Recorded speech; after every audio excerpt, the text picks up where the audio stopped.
Nicole. Welcome back to the channel. So today's video, I've got two new releases for you all from the brand ILNP. I have their new Cabana collection for summer 2024, and then I also have their Stars and Stripes trio. If you are new to the brand, ILNP is a US-based boutique brand. Their polishes are in 12 ml bottles. They are 7-free, cruelty-free, as well as vegan friendly. Both the Cabana collection and the Stars and Stripes trio will be launching on Friday, June 14th on the ILNP website.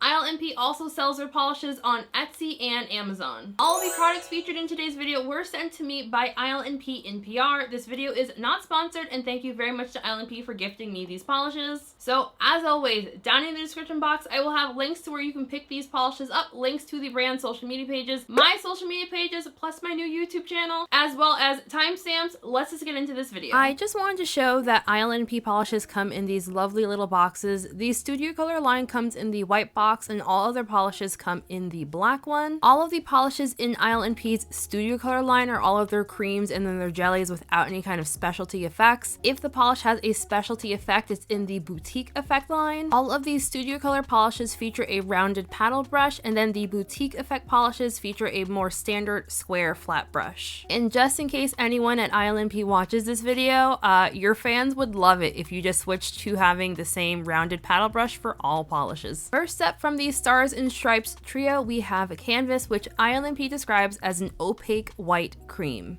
That description fits this polish perfectly. This is a very opaque white cream. This is very much a one coat white cream. As is very typical for opaque whites, this is a very thick, damn boy, he's thick, polish. I did not personally add any thinner to my bottle. I found it was the kind of thickness that I knew I'd be able to make look really, really good. However, I do think if you struggle with applying creams evenly and nicely, this one might give you a little bit trouble just because it's so thick, but it's definitely the thickness that makes this one so opaque. As far as application goes, I found this to be one of those kind of polishes that because it's so thick, it's really difficult to work in very thin coats. I think for this one, you'd be best off working in normal to thicker coats. If you work in super thin coats, it's going to be very, very streaky. I think for an opaque white cream, this one is actually pretty fantastic. If I didn't already have 4 opaque white creams from other brands, this would become a go-to for me. But I do still think if you're not used to working with like super thick opaque creams, that this one could give you just like a little bit trouble. Do not overwork it. That is the worst thing you could possibly do. My full-length swatches show Canvas in 2 coats plus glossy top coat. I did find this one to be a 1 coater on me. And of course, if this one is too thick for you, you can of course also add thinner, but I think depending on how much thinner you actually do add, you might lose this one being a 1 coater, which in my opinion is not that big of a deal, because like I can't think of any time other than for nail art that I ever want a 1 coater. And I'm sure someone will ask if, because this one is so thick, if I noticed it drying down any slower. I did not notice it drying down any faster or slower than I usually expect for nail polish.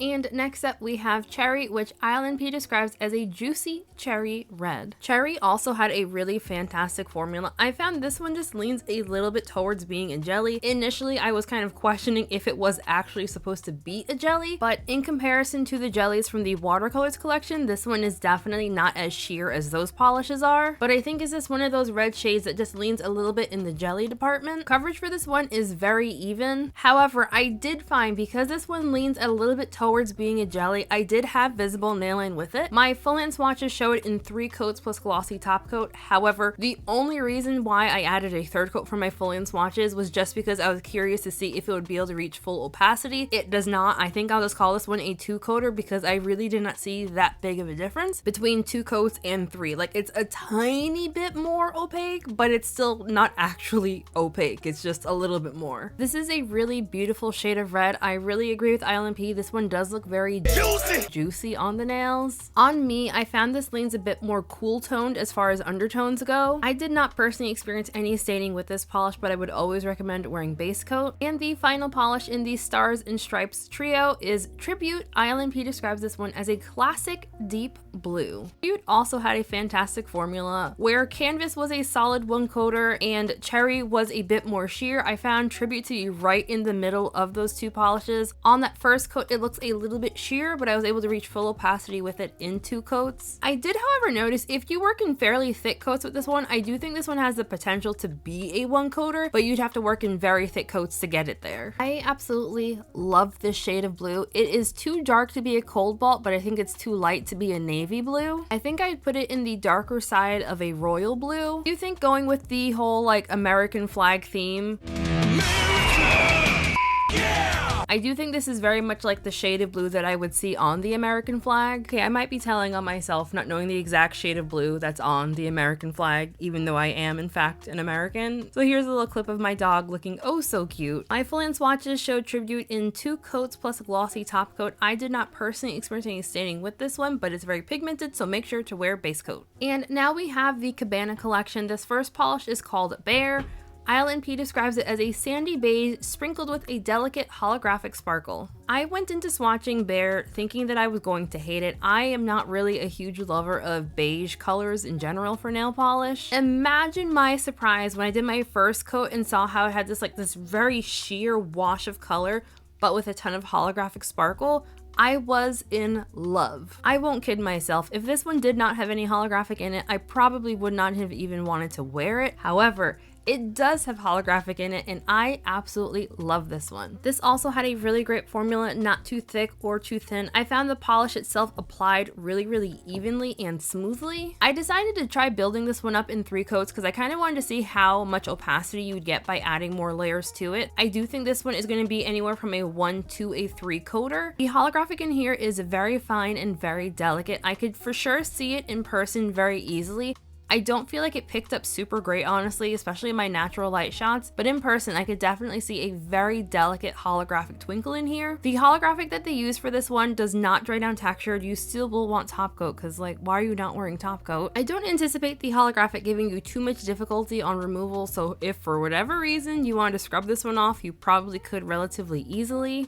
And now we have Pink Lemonade, which ILNP describes as a soft pink sparkling with an intense gold and holographic flakes. I stand on the opinion that gold shimmer is the superior shimmer, well, outside of color shifty shimmers at least. But gold shimmer is just always a shade that I get very excited for, so I knew I was going to love Pink Lemonade. Pink Lemonade had a fantastic formula. This is, however, a fairly sheer polish, so you do need to build it up if you want to get any kind of level of opacity going. You don't get a ton of the pink base out in 1 coat, however, if you wanted to use this one as like a sheer wash of color, you could definitely do that. So while the brand does describe this as having gold shimmer as well as holographic, for whatever reason on the nail, the individual flakies somehow look like they have iridescent qualities to them, which is super interesting to me because, like, from what I'm seeing on the polish on the nail, it doesn't look like it has any kind of color shiftiness to it, but I still feel like there's some kind of iridescent vibe going on. Don't know if that's the gold flakies just mixing and meshing with the holographic and is just coming across as if there's some kind of iridescent in here or what, but I found that very interesting. There's a couple other polishes in this collection that has that same kind of vibe to it. Full-length swatches show Pink Lemonade in 3 coats plus a glossy top coat. Nothing in here dries down particularly textured, but the gold shimmer and the holographic will make removal fairly messy. I did try this one out to see how well it would work as a topper. There are definitely some topper possibilities here, but I personally did not actually think this looked good as a topper, or at least not over the color that I picked out. The shimmer particles in here pretty much look like micro flakies on the nail, and I just feel like it's a little bit too dense to call it a topper,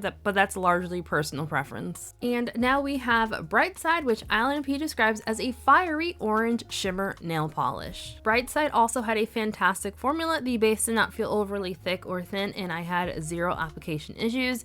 This is another one that starts off fairly sheer and needs building up to gain any kind of coverage and opacity going. I will call Brightside a 2 to 3 coater depending on personal preference. I found coverage to be super even in 2 coats, but I did have some fairly obvious nail line with it. The 3rd coat adds a lot of opacity with it. I feel like you're not going to see any nail line unless like you really look for it. I absolutely love this shade of orange. It does feel very fiery. It doesn't really scream summer to me though. I always consider oranges like this to be very like autumnal. Like I feel like this gives me like pumpkin vibes. The shimmer in this polish gives it a very like metallic-y kind of feel. You thankfully don't get any brush strokes with it, but just the overall feeling I got from this was autumnal metallic. The holographic in here is super strong. Nothing in here is going to dry down textured. Removal will be a little bit messy, but by no means overly difficult. And now we have Sunburst, which ILNP describes as a sunshine yellow packed with an intense yellow shimmer. Now this polish feels very summery to me. Sunburst had a wonderful formula. This one is, however, fairly sheer, so you do want to build it up to get more of that beautiful yellow coming out. I ended up swatching this one in 3 coats. I think if you don't mind that you don't get quite as much yellow on the nail, it's passable in 2 coats, but I feel like if you want like a bright sunshiny yellow on your nails, going for that 3rd coat. I feel like most of the yellow that you get on your nail is from the yellow shimmer that kind of looks like a microflake. I had a hard time trying to decide if the base itself was tinted yellow or if all of the yellow was solely coming from the flakes. I think if this has a tinted base, it's very, very lightly tinted. Much like some of the other polishes in the collection, this has a very like foil / metallic vibe to it. And I recognize that ILNP does call this a shimmer, but it looks like a flake to me, so if I call these flakes, that is why. In case you couldn't tell by how sparkly my actual fingers are, the shimmer / flakes in here make things very, very messy for cleanup as well as for removal. I would recommend the soak off method just because you're going to be completely covered in little yellow particles when you remove this one if you don't soak it off. Sunshine yellow is this like scream happiness to me, so I really loved how this one looked. And now we have Cannonball, which ILNP describes as a vivid cerulean accented with holographic sparkle and blue metallic flakes. Cannonball had a fantastic formula. Cannonball is one of the polishes in this release that's definitely going to be a 2 or 3 coater depending on application style. I found when I was doing my full hand swatches that if I kind of worked the polish a little bit longer, I could definitely make it opaque enough that I did not see any nail line. However, I didn't realize that until I was like 2 nails in, so my full hand swatches do show this one in 3 coats plus glossy top coat. Even though this polish does have metallic flakes in it, it oddly is not the most metallic looking of all the polishes in the collection to me. The gorgeous shade of blue plus the holographic were my favorite parts of this polish. It reminded me a little bit of ILNP's polish called Float On. That was actually one of the first polishes from this brand that I ever bought. This is definitely a darker version, and I believe Float On doesn't actually have metallic flakes in it. I think it's just a holographic base. None of the components in this polish give it any texture, but all of them will make removal fairly messy. And the final polish in this release is called Deep Dive, and ILNP describes this as a lively cobalt blue holographic infused with blue shimmer. Deep Dive also had a fantastic formula, and this one is also going to be a 2 to 3 coater depending on application style and personal preference. I think overall coverage is pretty even without having to do too much with your brush, but if you want to cover up your nail line, I would recommend going for 3 coats. Cobalt blues really have no business being this beautiful. I don't know what it is about cobalt blues that just has me, and it seems like a lot of you, losing our minds just because of how pretty it is. You get a lot more opacity with Deep Dive than some of the other polishes in the release. I feel like it's because like the base is definitely tinted blue on top of having all the extra components as well. The holographic in this one isn't quite as intense as it was in say Cannonball. I feel this one definitely looks on the nail as a shimmer with like added holographic. If I was gonna rate the holo on a scale of 1 to 5, 5 being like in your face amazing, I'd probably give it like a 2 or maybe a 3. That's just my opinion. But even though the holographic in here is not punching me in the eyes, it's still a cobalt blue, so I immediately love it anyway. Nothing in here is going to dry down textured. You will want top coat for a glossy finish. I did not personally experience any staining with this one, but I feel like this could be a potential stainer, so wear your base coat. I feel like I'm being personally attacked by ILNP releasing this many blues back to back like this. Just wanted to do a quick comparison side by side of Deep Dive next to Cannonball and then Songbird from the spring release. Love that all 3 of these are all technically blue holographics, but each one looks different to me. I would say Songbird is the most holographic out of the 3, but it's also the most sheer out of the 3. I think if you want opacity and holographic, then I would recommend Cannonball out of these 3. However, Cannonball's also not a cobalt blue, so it does have that going against it. But cobalt blue is also my favorite shade of blue, so I'm a little bit biased in that regards. Alrighty, so final thoughts. Actually, no. I am actually recording things ahead of time, and I have not yet finished watching this release. So editing Nicole is going to pop in to talk about all of her thoughts and feelings about this release. So take it away, Nicole of the future. Hi, editing Nicole here. So first I'll start with the Stars and Stripes trio. I thought it was kind of interesting how all 3 of the creams all had different formulations to them. Like Cherry was so sheer, and then Canvas was like ridiculously opaque. Tribute is definitely more my cup of tea out of just those 3 colors. Despite reviewing nail polish for the past 4 years, I feel like this is the first time I've ever had a collection that was inspired by the 4th of July. I might be wrong, but I don't think I am, and I find that very interesting. I've never done one before. This trio definitely fit that vibe.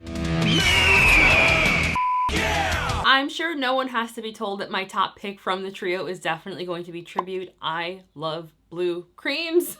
Like, duh. As far as the Cabana collection, I really like this color story as well. I kind of feel like Bare and Brightside don't really think in my mind too summery, but I suppose like for people who wear like nude-ish and beiges that like you wear those all time of year. And even though Brightside to me doesn't feel super summery, it also feels kind of fitting at the same time. I don't really know why. Bare for sure is like my surprise top pick from the Cabana collection. If you are unaware, when I'm swatching a collection, I start with what I think is going to be my least favorite and finish with what I think is going to be my favorite. And Bare was the first polish from this collection that I tried, and I was just so incredibly in shock at how much I liked it. My other top picks from the Canvas collection are going to be Pink Lemonade because it's pink and gold, so duh. I love gold.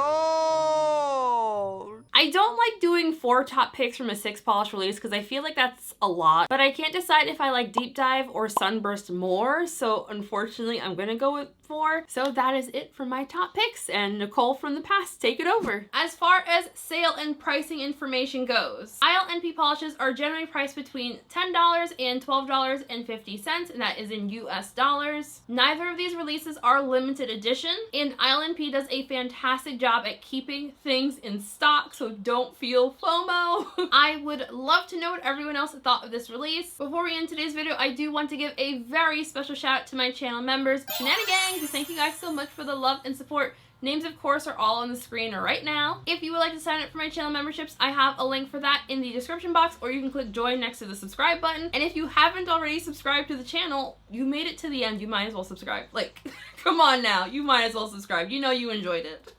Also, I'm trying to remind people that I do have a second YouTube channel. If you enjoy my non-nail polish content, you know, check out my second channel then. So just thank you all for joining me for today's video. Hope you enjoyed it. Have a fantastic week, and I'll see you in the next one. Bye. When I get high, I ain't looking at the clock, still ballin' like Brian. Yeah, I'm headed to the Bucks, then I'm ballin' like yeah.